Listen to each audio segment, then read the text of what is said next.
let's talk about white balance. And what white balance is a setting in your camera that does not control how much light is hitting your sensor. It's not going to control how dark or bright the photo comes out to. It's going to control the color temperature of the photo.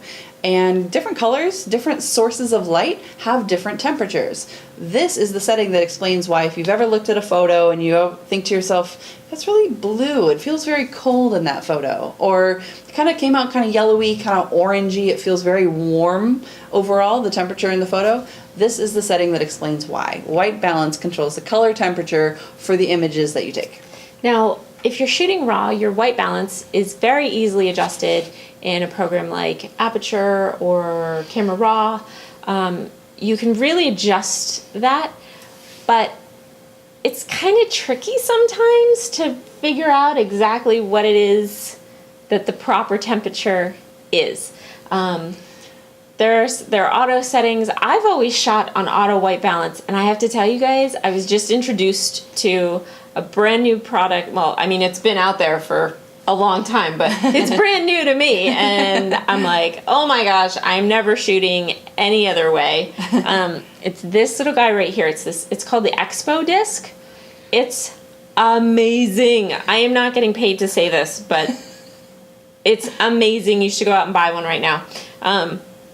Because you can custom white balance your camera. The cameras have custom presets, and you go in, you put this on the front of your lens, you shoot it toward your light source, and it automatically figures out exactly what the right white balance is.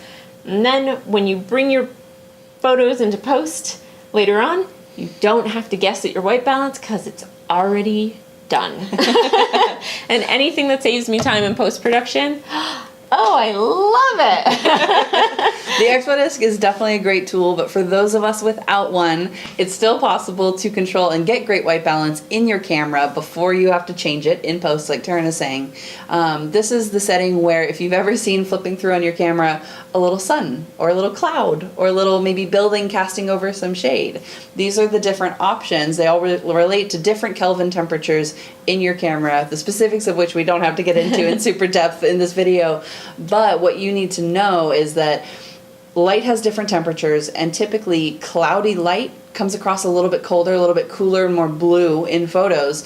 So by setting your camera onto the cloud setting or the shade setting in your white balance, it's going to compensate for that. It's going to warm up your photo a little bit so that it doesn't come across looking cool.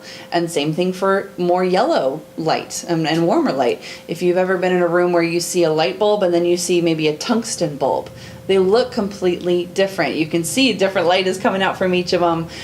So this is the setting in your camera that's going to help you control that and make it look like you weren't, staring into a green light bulb or in a purple room or something crazy like that. And Allison just brought up a really good point too, is when you are photographing, be aware, be conscious of the different light temperatures that you're shooting with. And so if you have a window on this side and then you say, oh, well, I need a little bit of light over here, so you take a house lamp and you put it over here, your colors are going to be very, very, very different. Yes. For example, the overhead lighting, fluorescent lighting, has a green tinge to it. Mm-hmm. So be aware that if you're shooting with that, it's going to be green. You're going to have to compensate for that.